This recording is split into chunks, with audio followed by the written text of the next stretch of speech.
In our last episode, we followed the trail of the Overseer to the nearby town of Flatwoods, where we discovered the remains of the post-war organization known as the Responders. There we became a Responders volunteer, just as the Overseer asked us to, in order to hopefully track down her location. Her last point of contact was likely with a responder named Kesha, whom we discovered was hunkered down somewhere by the river. But then I decided to abandon that quest and explore something else before I ran out of time. Leaving Flatwoods, we follow the road west and then north. In the middle of the road, we spy a swarm of bloatflies, and it was here I decided to test out stealth.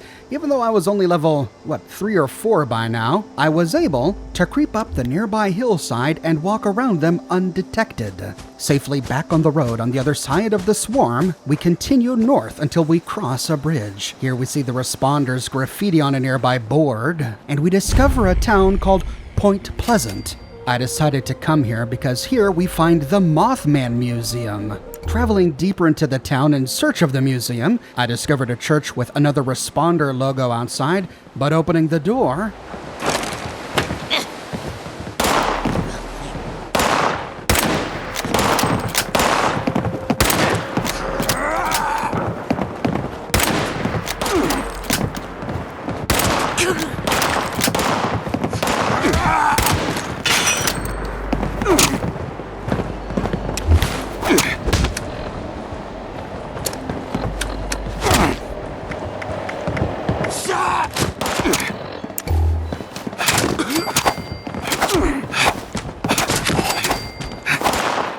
goodness, how many are here?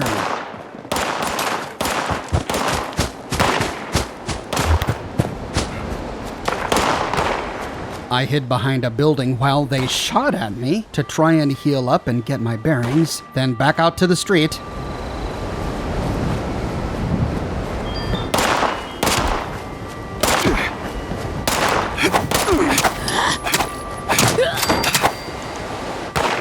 There's this one firing at me from the rooftops. I didn't see a way up. I tried to scale this telephone pole.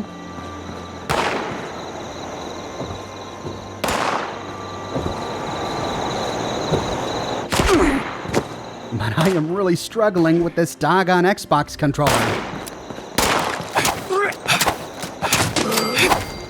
So I raced inside the church for cover.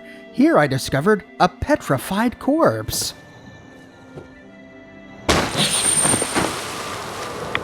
Oh, and it disintegrates, and we are doused with a huge dose of radiation. And at last I understand what the Overseer was talking about in one of her previous holotapes. Something that used to be human, with glowing green lesions. She was talking about these petrified corpses. But the scorched outside were still firing at me, and then they invaded the church.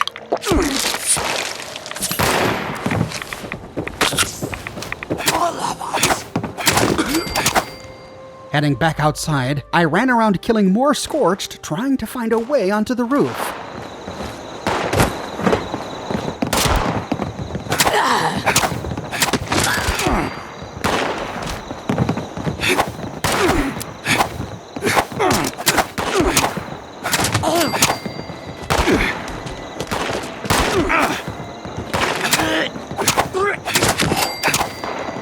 Couldn't find anything inside the town, so heading back out to the road, I bumped into a blood bug attacking a scorched. Apparently there's enough blood left inside a scorched to attract a blood bug.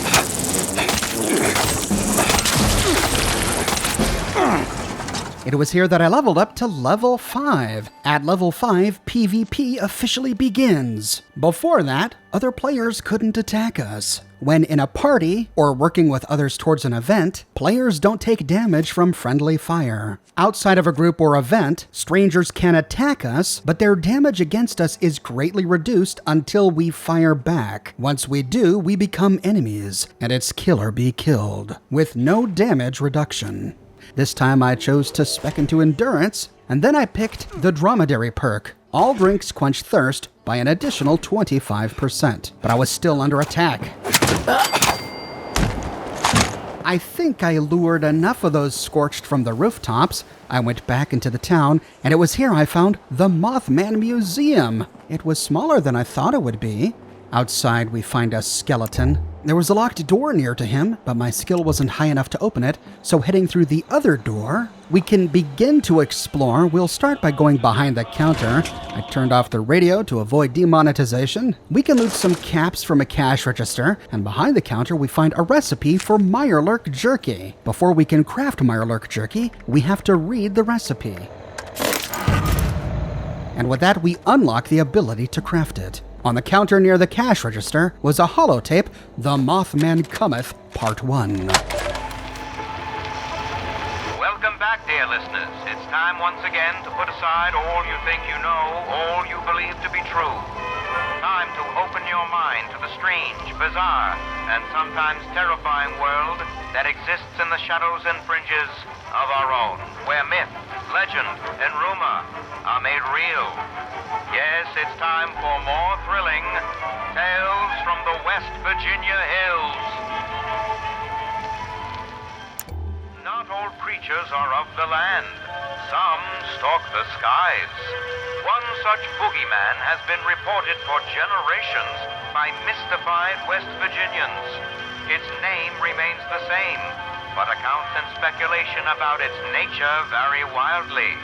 Some say man, others say beast, some say devil, others say angel.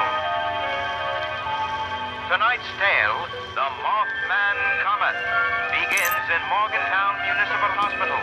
We join young Mary Scarberry's bedside as she wakes, looking a little worse for wear.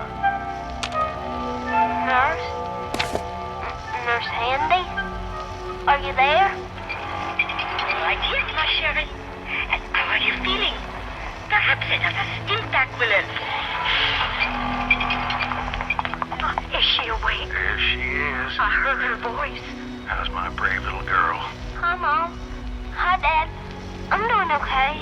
Oh, we've been worried sick. Oh, you gave us such a fright. Howdy, folks. Awful sorry to disturb you at this hour. Mary, this is Sheriff Johnson. He just wanted to ask a few questions.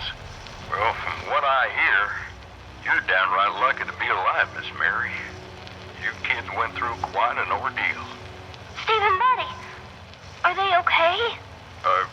Let's just have a little chat first, Mary. Now, do you remember how you came to be on the Fayetteville Railroad Bridge yesterday? Well, going to the bridge was really Buddy's idea.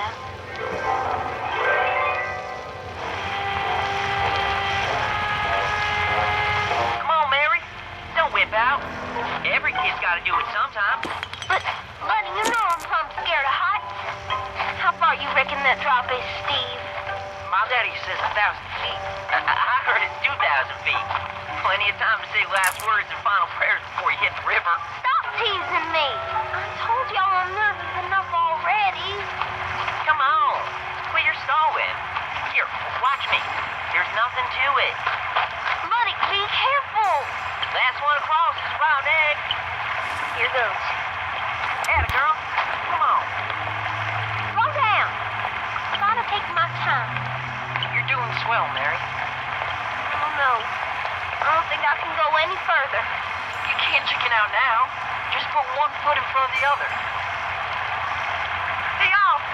Look! Up in the sky! Dang! What is that? It's too big to be a bird. Wait, I know what it is. See how its eyes are glowing red? It's the Mothman!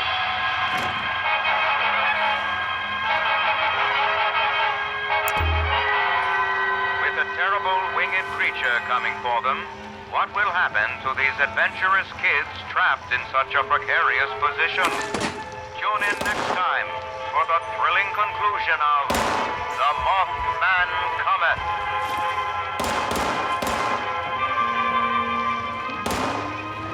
We heard shots from the street, but I was still hidden, so they couldn't have been shooting at me. While exploring downstairs, we looted a bunch of unique stuff that I thought might hold some sort of purpose, but most of it just appeared in the junk tab of my inventory. The Charleston Herald, the detective case files, the specimen sample, large glass jar, and miner's lamp. I guess that's all just unique pieces of junk we can loot in the game. So the holotape was a radio play reenacting some children playing on the train tracks before they spotted the Mothman. But is he friend or is he foe? Perhaps we'll find out in the next episode. Here we find a new workbench called a Tinkerer's Workbench. We can use this to scrap all junk in our inventory, but at this point in my gameplay I wasn't quite sure what we could use this workbench for. Now remember in my last episode I said that I ultimately regretted speccing into strength and choosing strength perk cards at the beginning of this gameplay. That's because I've already come across a number of terminals and doors that I can't hack or pick simply because I don't have the right cards equipped, including one of the front doors downstairs and a locked door to a bathroom downstairs. So if I were to do this all over again, since I'm interested in discovering lore, I'd probably try to advance in hacker and lockpicking first. We don't find much else in this top loft area. So heading back outside, we can continue to explore Point Pleasant. Across the street, we found a bit of a hardware store. I managed to explore it a little bit before I got discovered.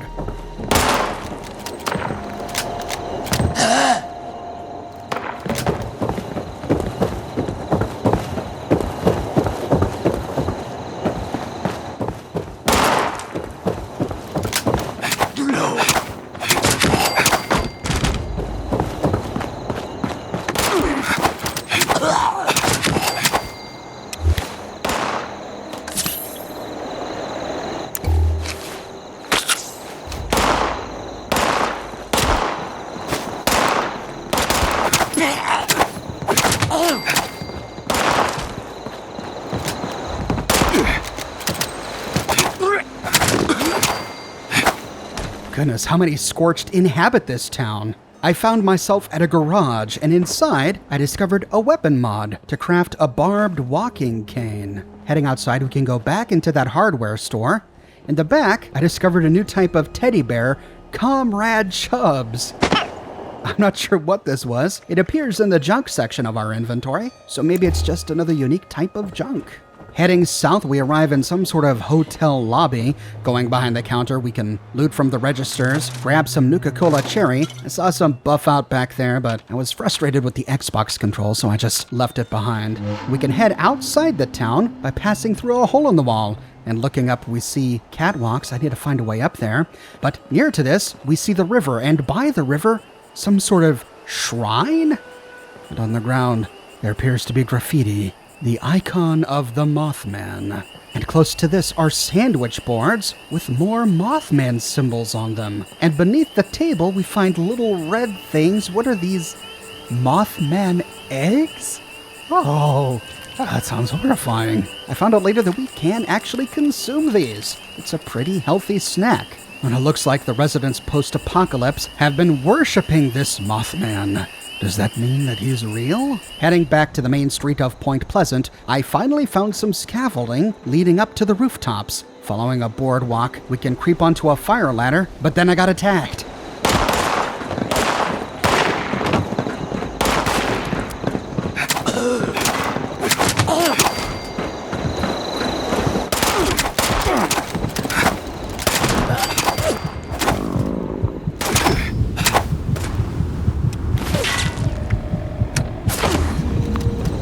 Oh, and finally I suffered my first death.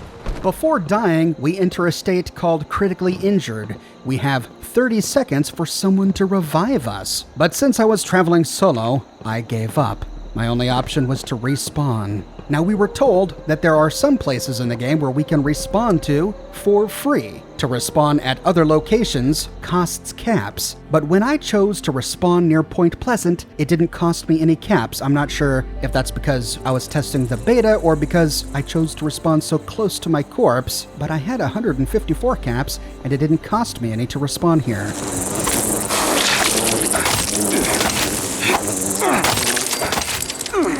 After killing a blood bug, we can head back into the town, scale the scaffolding to try and find our corpse. Back at the rooftop, we can take care of those pesky scorched.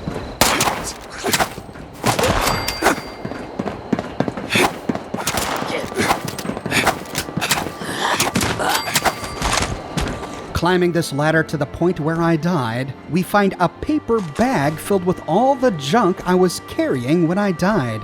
And this is really the only penalty we suffer for death. We don't really lose caps, we don't lose experience, or any armor and weapons. We just drop all of our scrap. But since I returned, I was able to loot it all.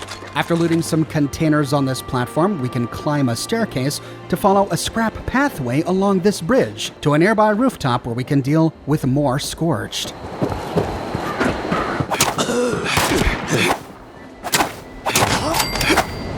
From here, I found a staircase leading down to another rooftop, and here a door leading into a building. Inside the room to the right, we can loot some scrap, but that's about it. Peering out a hole in the wall to the north, we see a nearby rooftop. But I saw a duffel bag back there that I missed, so turning around we can go across the roof and loot the duffel bag where I got some caps. Notice here that when I looted the caps, it added to the 154 I already had. That verifies that I didn't lose caps by fast traveling back to Point Pleasant. But it was then that I noticed more Scorched on a nearby rooftop, so scaling the stairs and crossing some scrap to the nearby rooftop, we can get rid of them. Ow!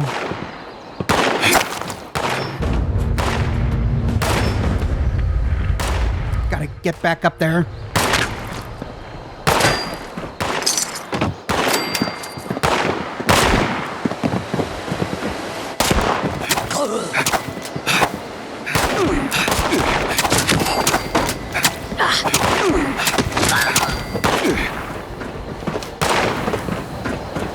Whew. Thankfully, so far in my gameplay, I had stim packs to spare. But I think there's one more heading upstairs.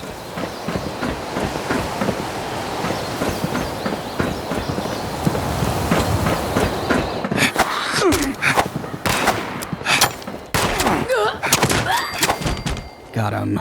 This brought us down into another apartment we can explore. Whomever lived here was a Mothman fan, lots of posters on the walls. On a bedside dresser, we find a note, Wilson Brothers Garage. Jeff, you left your keys at the garage. I've got them at my house, the one uphill from the garage, next to the door. Let yourself in to grab them if I'm not there. Don't forget to pick them up when you get your truck. Rich Wilson. Oh, and thanks for the Mothman poster. This note ended up consuming a lot of my time. I kept trying to find those keys, but I never did. And next to this, we find another holotape, Interloper. There are other things in this world now that cannot be explained. The end of the world has awoken. Something. We all know the Mothman is out there, stalking and watching us. But what of the unseen? There are things we can only glimpse in our minds. Great entities beyond our comprehension. The Mothman is a creature more like us than the unknowable horrors in the peripheral vision of our subconscious minds. No longer just a false memory now. I have heard a tale of this entity made real, deep in the earth. And the storyteller was mad by any reckoning, but his story, no less true. My name is Jeff Lane, and I will lay bare this Watcher. No matter how deep I must go, I will come to know the true nature of the Interloper. Sounds like we found a Mothman true believer, but he was speaking about something else. He said the end of the world had awoken something unseen deep beneath the earth. An unknowable horror made real. Could he be talking about Unqualtoth? Could this be a connection to what the Dunwich Company discovered in the basement of their offices and within Dunwich Borers? At any rate, on his TV we find The Mothman Cometh Part 2.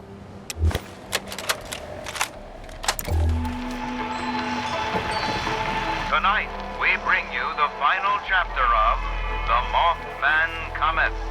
When last we left off, 3 mischievous kids were crossing a railroad bridge when they were beset on by a terrible beast swooping down from the skies.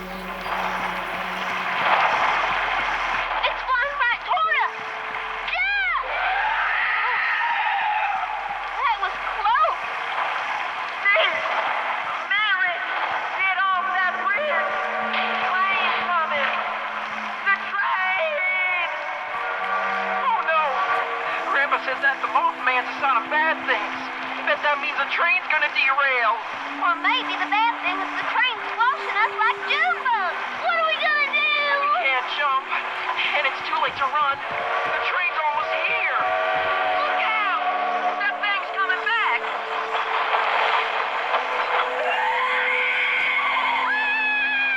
Steve! The Mothman's got us in his blood! Hang on, Mary! Buddy! Help me!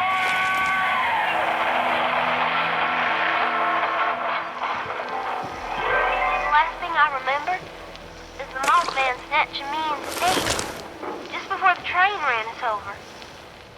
Sheriff, I know it sounds crazy, but I reckon it saved my life. Well, now that's quite a tale, Mary. You do believe me, don't you? I swear that's how it all happened. Just ask Buddy and Steve. They'll tell you the same story. Go on, ask them. Mr. and Mrs. Scarberry, can I speak to you outside a moment? Of course. Sweetheart, we'll be right back. You just get some rest. Nurse, could you please get her something to eat? Right away, madam. One Salisbury steak with extra gravy coming up. We'll have you right as rain in no time, my chérie. What do you think, Sheriff? Mary's not one to fib, but that story. All I know is that she was found unconscious by the river without so much as a scratch. So then you think she was telling the truth about this? The Mothman saving her and those boys? Well, that's the thing about it, ma'am. Those other boys weren't as lucky as Mary. The grim truth is that both were found dismembered way up at the top of a tree. On top of a... You don't think... What's that sound? It sounds like a...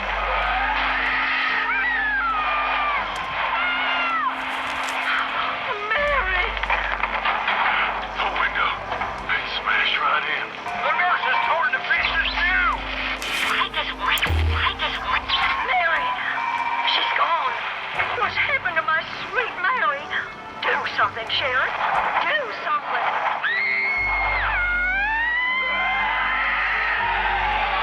Yet another chilling reminder, dear listeners, to always watch your back, your left, and your right. Be careful of your step and the ground beneath your feet. But most of all, don't forget to watch the skies above. For you never know what frightful terrors might be lurking overhead. Be sure to tune in next week for another thrilling chapter of Tales from the West Virginia Hills. In the center of town, we find a statue to the Mothman. Is this what he looks like? Beneath the statue are more Mothman eggs, and on a cement block nearby is a note from Miller. I'm getting closer. I can feel it. Growing up in West Virginia, I've heard the stories since I was a kid, and I always knew the truth, that the Mothman is real. He's real, and I'm gonna find him no matter what it takes. To all my friends, sorry for leaving you behind, and I know you'd come with me if you could. Some journeys you've just got to make alone, but you're with me in spirit, just like I'll always be with you. West Virginia forever. Evan Limless Miller. P.S. Zach, I hope you still have that shotgun ammo. I may not have found the Mothman yet, but I did run into the Grafton Monster, and that thing is a beast. So what happened in that story? The kids were playing on the train tracks. The train was coming to squash them. The Mothman arrived and saved the girl. But they found both boys dismembered in the trees. How did they get there? Did they get hit by the train and their limbs were strewn into the forest? Or did the Mothman drop the girl, knocking her unconscious, and then went back to feed on the boys? Did he come back to retrieve the girl to finish the job? Or is he like King Kong and he just likes collecting humans as pets? Is he a villain? Or in his own Mothman way was he trying to save the kids? I explored Point Pleasant, trying to find some way to summon or somehow gain access to the Mothman, but I never did. Perhaps he's part of a special encounter that we only gain access to later in the game. There are many rooms and broken buildings to explore. Scaling to the rooftops, I crossed some rickety boards and wandered into a policeman's room. Here I found his policeman uniform. Moving into the hallway, we find some Radex and boiled water. And in the living room, we find a wall safe by a desk, but I couldn't pick it because my skill was only 0. It required a lockpicking skill of 1. Another reason why I regretted not taking those lockpicking perks. Moving into the kitchen, we find some water and orange Mentats on a refrigerator. Here we find our rubble ramp leading up to the top floor, but if we turn around, we can scooch along the wall to enter another bedroom. And here we find the mother load, an ammo crate, more boiled water ammo boxes, and at last, a short hunting rifle. This is exactly the kind of weapon I had been waiting for. After looting more ammunition and a nearby wooden crate, I got a notification that I was thirsty, so chugging some purified water, we can arm ourselves with the hunting rifle and head on out.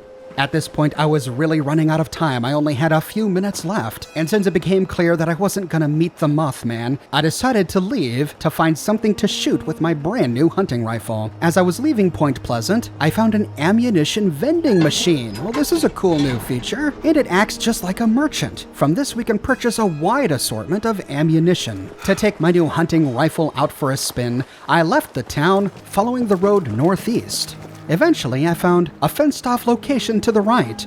Getting closer, there was a sign on it, Black Mountain Ordnance Works, area off-limits, extreme danger, Department of Defense. The fence, however, is broken, and moving in, we discovered the location. There was a checkpoint here. Heading inside, I found some food and scrap. There was a terminal here, but I didn't have time to hack it. So moving out to the Ordnance Works, we see that it's utterly destroyed.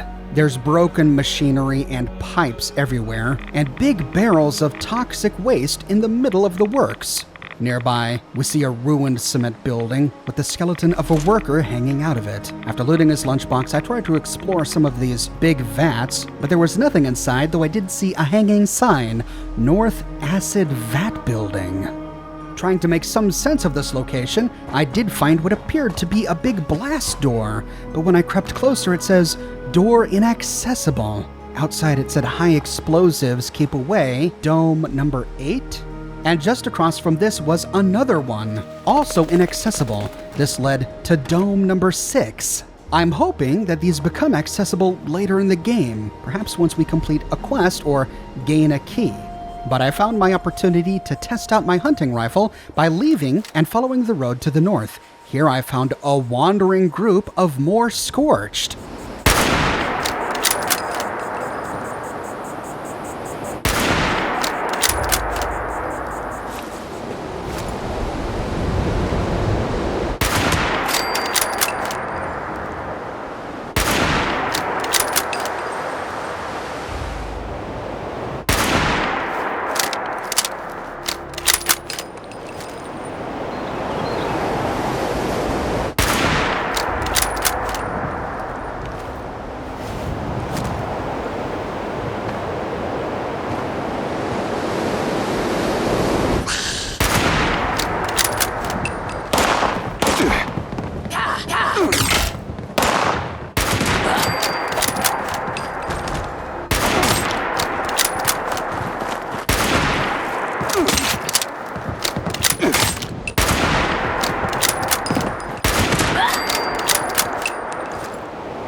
Just as I finished off the Scorched, I got a notification. Quest started. Death from above. Attention citizens. Nuclear strike imminent. Please exit the area at your earliest convenience. Thank you for your cooperation. We had come to the end of our 3-hour exploration of Fallout 76, and one of the Bethesda devs had launched a nuke. Checking our map, we see that the nuke detonation is just south of us, near to Vault 76. I didn't want to miss it, so fast traveling back to the entrance to Vault 76, we see that many of the other players had also come to witness the spectacle. They had all gathered an assortment of gear. One of the devs was wearing some sort of weird albino clown mask, which was creepy. And then we heard it.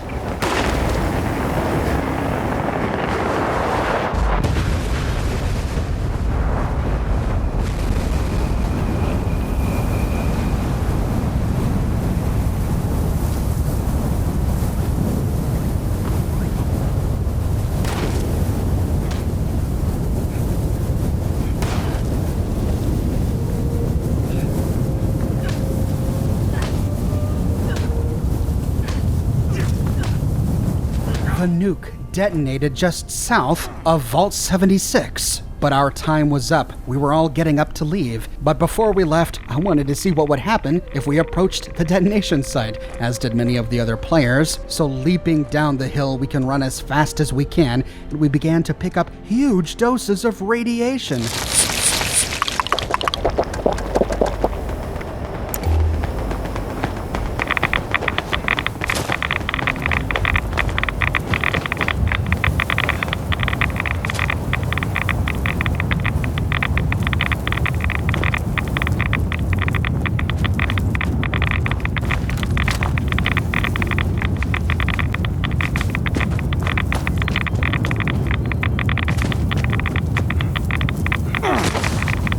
Get very far before I became critically injured, but thankfully a Bethesda dev came by and resuscitated me with a stim pack.